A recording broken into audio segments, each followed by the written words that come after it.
Welcome, listeners, to a realm where shadows dance and whispers echo.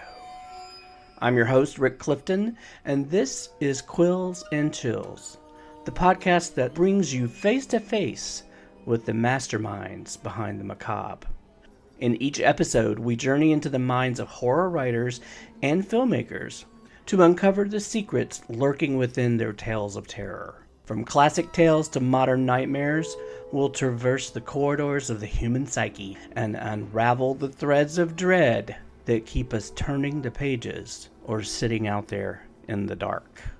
Welcome to Quills and Chills. Hello and welcome back to Quills and Chills. I'm your host, Rick Clifton, and today we are talking with author Jerry L. Wheeler. Jerry and I met at this year's Saints and Sinners Literary Festival in New Orleans.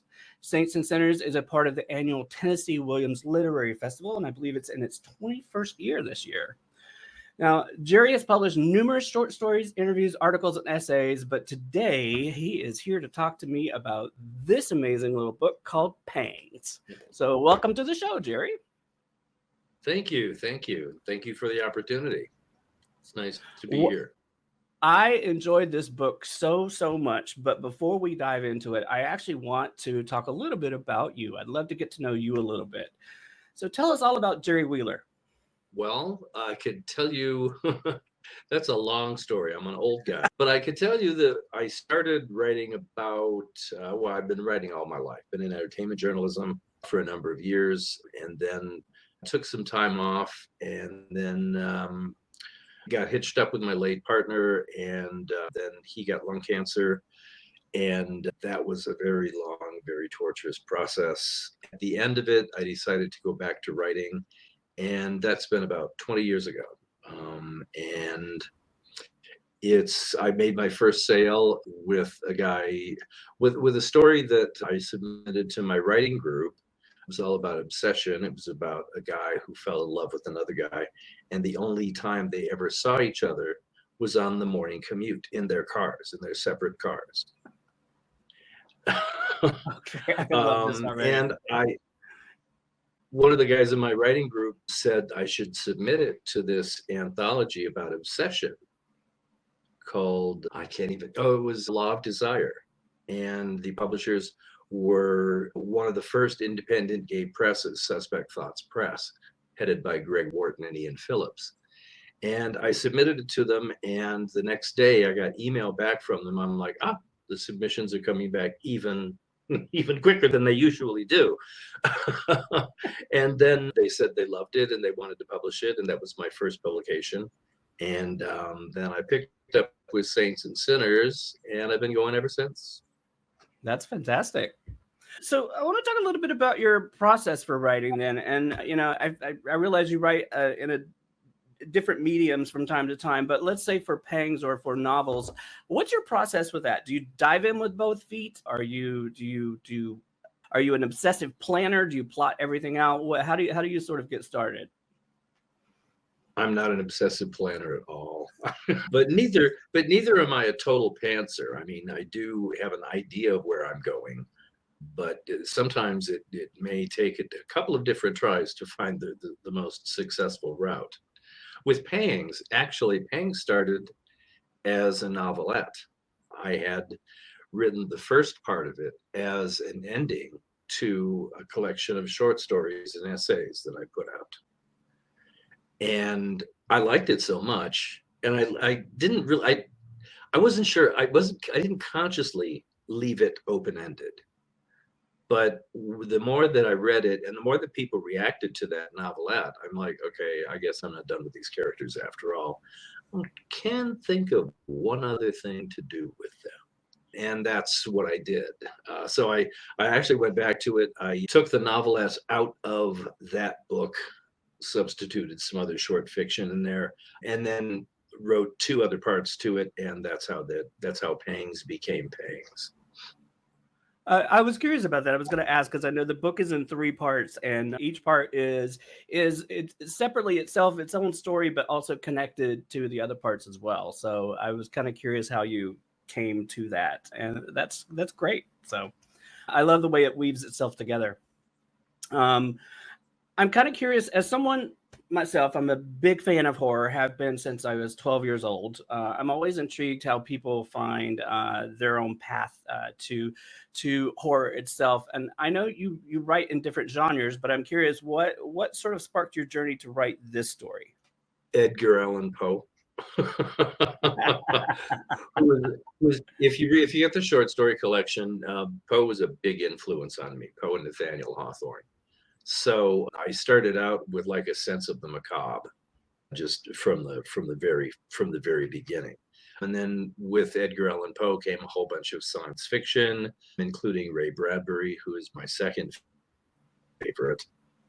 Um, and when I came time to do this novelette to end my short story collection, the guy that was publishing me at the time challenged me to do a vampire story, and I was like, everybody does vampire stories. Vampires are boring, they drink the blood and they do that, and you kill them with a stake. So I thought, well, what if they drank something different?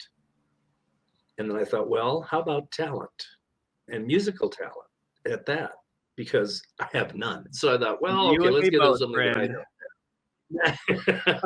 I love music. I have 1,500 CDs. I mean, but I have no talent in that respect whatsoever. So I thought, well, okay, let's do that. And that was how the novelette got written, and that was how Pangs pretty much got started. Well, that's great. I think we've talked a little bit about it now, but let's dive into Pangs, shall we? So, give us a Okay. little bit of an overview about the story itself, and you've talked a little bit about how it's evolved, but talk a little bit about the story and sort of what it's all about. Well, it's about two talent vampires, Warner and Seth, who are kind of frenemies. They're the oldest and the most powerful of their kind, and they've both been around for centuries, and they've both run up against each other in competition for the most talented individuals, who of course have the most talent, who have the most food, or what I called essence, to offer. So they first, in the very first part, team up to vanquish a common foe. And then once they vanquish that common foe, unfortunately Warner is seriously injured in psychologically, and can't feed it any longer. So the second part deals with getting him back to normal, and ready to go ahead and take the fight that they lost last time to the next level, and fight this guy on his own territory, which happens to be a shadow realm that has nothing to do with New Orleans, where the first part is set. And they vanquish him, and then find that he is not the only problem. There's another problem, which they also have to vanquish by the end. And then along the way, they meet a rather stylized version of Edgar Allan Poe. One of my favorite characters Wonderful. in the story, by the way. You like that, did you? Yep. Very much based on my late partner, especially his looks. No, that's fantastic. No, Eddie was one of my favorite characters out of the story. Great. I'm really glad you enjoyed it. I really, really did. It's just like I said, when I got back from Saints and Sinners, I sat down and started reading this book, and it just like every day I would come home from work, like, okay, I've got to read more. And you only get so much time out of the day, right? That you can read, but I'm like, I have to just maybe I get one more chapter in. Right. So, so one of my favorite lines, by the way, is pretty early in the book, and I just thought it was just so like deep and meaningful. And it was the line that you use is, "I remind myself that change is neither good nor bad; it is simply change." And I just thought that was such a powerful sort of statement. I just loved it. I thought it was so powerful. I wrote it down. I was like, I just love this. So maybe I'll make a shirt out of it.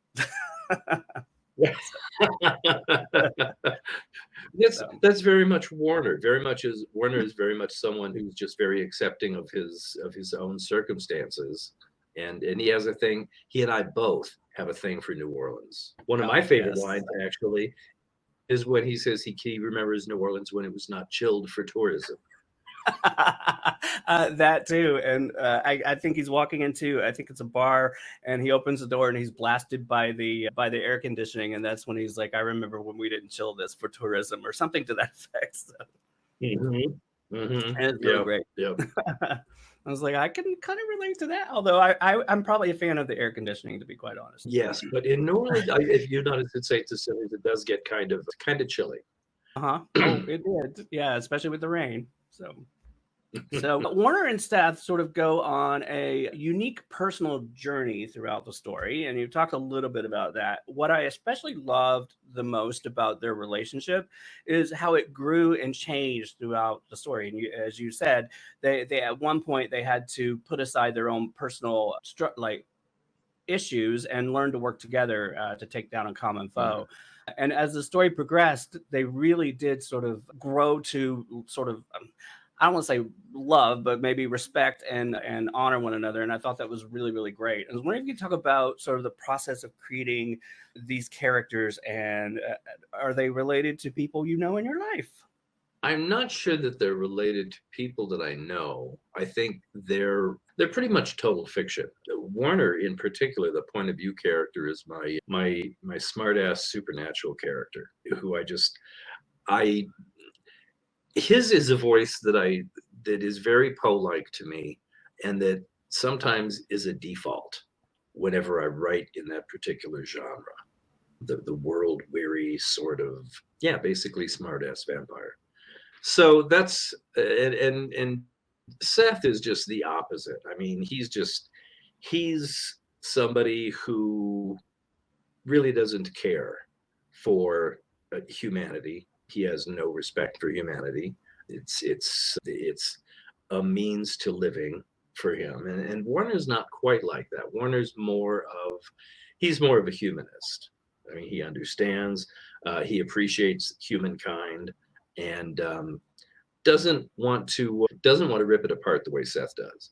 But they do manage, once you get both of them away from the competition of hunting for meals, they both do manage to find some common ground, and by the end they are grudgingly friends, but by the end they're stuck in a shadow realm and they have nobody else to talk to. I would say at the end, they're very much me and my bestie Dan, who you know from Saints and Sinners. That is very much Yes. our relationship today. So, and I absolutely love Warner's snark. I had so many laugh out loud moments where I was like, "Oh my god, it's hilarious," and I could relate to a lot of that dialogue for sure. Are there Thank any you. specific characters in your book that you feel a strong connection to? And if so, why is that? What makes them so memorable for you? For me, I told you mine is Eddie. Eddie. So Yeah, mine is the same, because he is based kind of on my late partner, and my late partner was very much a person who really wasn't concerned with conventionality. He really liked being unconventional, and he was different because he enjoyed being different. He enjoyed the reaction that he got from other people, and that's very much the way I wanted Eddie to be. well, I love that. I love that. I love that so much. We talked. You mentioned New Orleans, and I think Mhm. that setting always plays a crucial role, right, in any story. But how did you go about choosing New Orleans? Why New Orleans? Is it because of the music? That's what I want to believe. So please confirm I'm right. Uh, yeah, kind of, sort of. But to be perfectly honest, I mean, I started it when I got back from Saints and Sinners, and New Orleans has a very special place in my heart. As a matter of fact, the very first Saints and Sinners that I went to, I got off the plane and I felt like I had been in the quarter before. And it's true to this day. You can't get me lost in the quarter. So I should. I've often said that I'll go back and move there, but the guys that I used to stay with there said, "Why don't you come back in August and tell us that?" Well, I would probably agree with that. I have not been to New Orleans in August, September. I've been early spring and usually around Christmas time. And yeah, so I'm a little afraid of the humidity, and yeah, we'll see. Yeah, yeah. Maybe one day. But it's such a it's such a fertile town for creative people.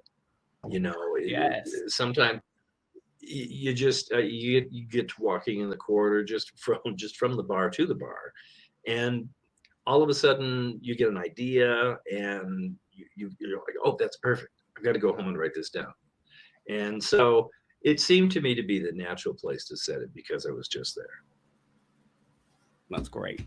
So your narrative style has been praised, and there is a quote in particular that I really loved, and I'm just going to read it's a long quote, so I'm just going to read just a portion of it. It's from Lee Thomas.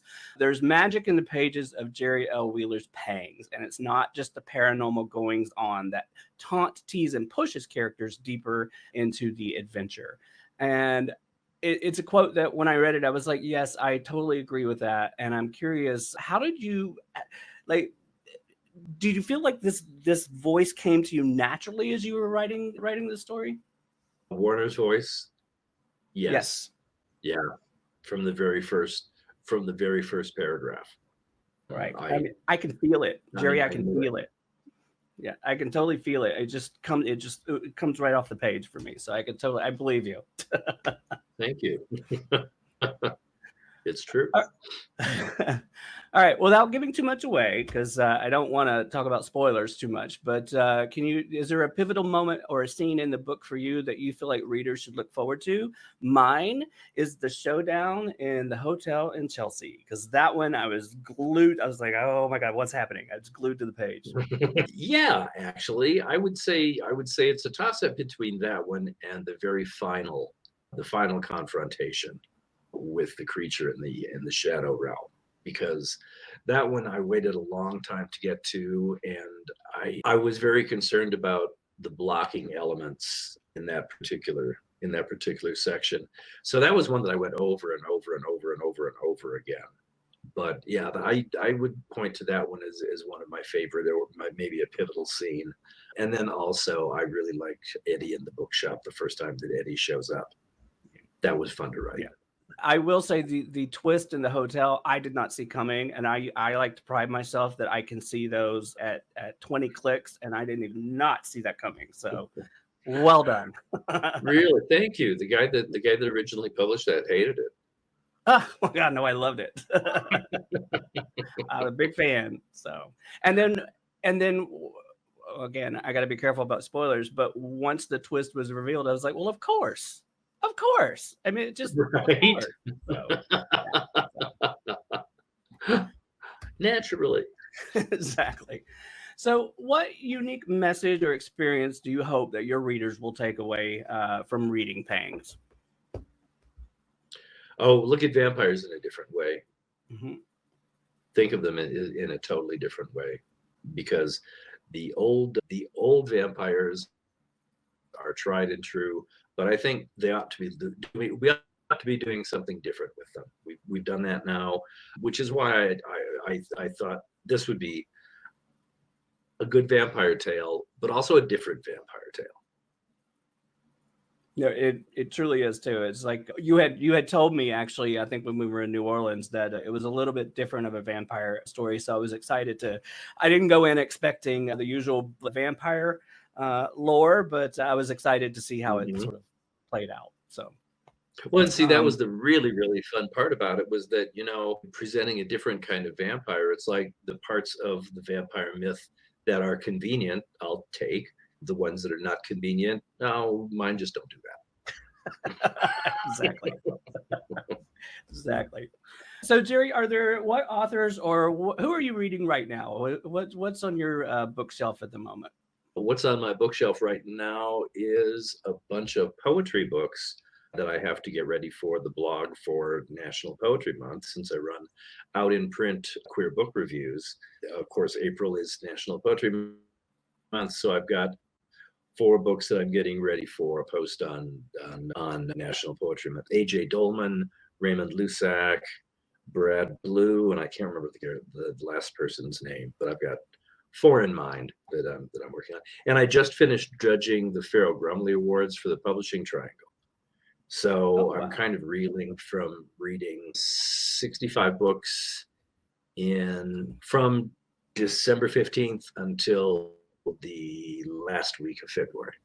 All right, you're my hero. You're my new hero, man. 65 books. That's insane. I love it.